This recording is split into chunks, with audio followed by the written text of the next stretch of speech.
उन्हाळा लागला की बरेच जण वाळवणीचे पदार्थ करायला सुरुवात करतात.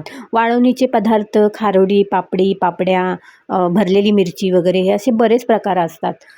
तर आज ते मी तुम्हाला रेसिपीमध्ये दाखवणार आहे. नमस्कार, मी वनिता, रेसिपी विथ वनिता या चॅनेलवर तुमचे मनापासून खूप खूप स्वागत करत आहे. आजच्या रेसिपीमध्ये मी तुम्हाला करून दाखवणार आहे साबुदाणा आणि बटाटा मिक्स त्याची पापडी तयार करणार आहे. तर रेसिपीला आपण सुरुवात करू. म्हणजे वाळवणीचा पदार्थ. आता वाळवणीच्या पदार्थाला मी सुरुवात करते. साबुदाणे घेतलेले आहेत, ते 1-2 तासासाठी मी भिजत ठेवले होते. आता हे मिक्सरला बारीक करून घ्यायचे आहेत.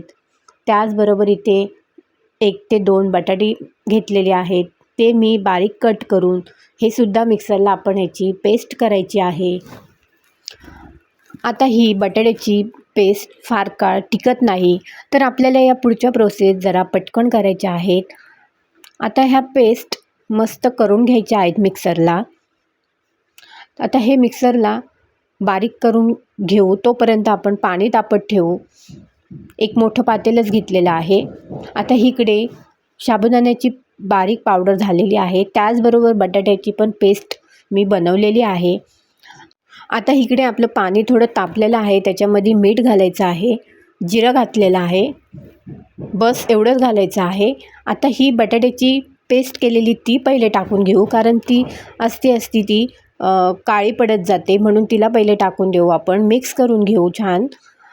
त्याच नंतर लगेच आपल्याला साबुदाण्याची पावडर बनवलेली ती घालून घेऊ.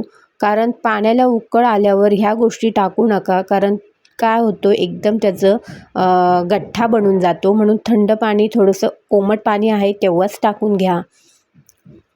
आता हे मिक्स करून घ्यायचं आहे आपल्याला.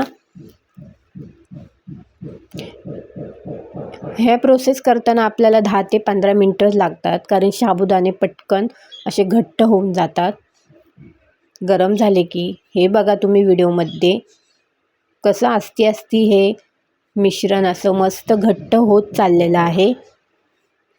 मिश्रण आपल्याला मस्त झालेलं आहे. 10 ते 15 मिनटं लागलेत हे मिश्रण करताना. आता मी ही पापडी कलरची करणार आहे, तर त्याच्यामध्ये मी डिवाईड करते. थोडं मिश्रण एका भांड्यात आणि अर्धं थोडं मिश्रण दुसऱ्या भांड्यामध्ये टाकून घेते. आणि याच्यामध्ये मी आता फूड कलर वापरणार आहे. येलो कलर वापरलेला आहे, त्याचबरोबर मी ऑरेंज कलरसुद्धा वापरलेला आहे. आवडीप्रमाणे कलर नाही वापरले तर तुम्ही व्हाईटच करू शकता, पांढऱ्या शुभ्र. आता ह्या मिक्स करून घेते मस्त. हे तुम्हाला गरम गरमच टाकायचं आहे, कारण आपण थंड होऊन टाकायला गेलो तर ती मिश्रण पूर्ण असं घट्ट होऊन जाईल. तोपर्यंत मी उन्हामध्ये प्लास्टिक टाकून ठेवलेलं आहे.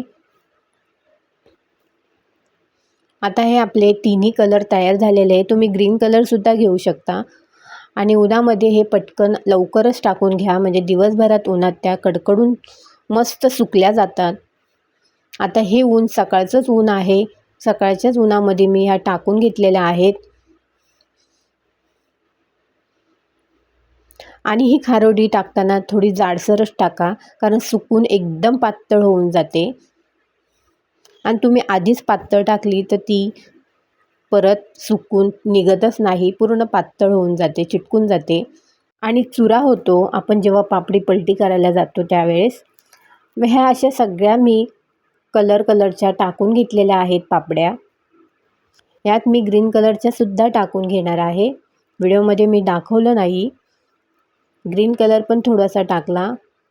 मुलं म्हणाली का थोडा मम्मा ग्रीन कलर पण वापरून घे, त्याच्या पण आम्हाला खायच्या आहेत. मग मी ग्रीन कलरच्या पण टाकल्यात. हे काय व्हिडिओमध्ये तुम्हाला दिसत असेल का मी ग्रीन कलरची पण सुद्धा पापडी केलेली आहे. आता हे सुकून पूर्ण असं बारीक होऊन जातं, तळल्या का छान होतात.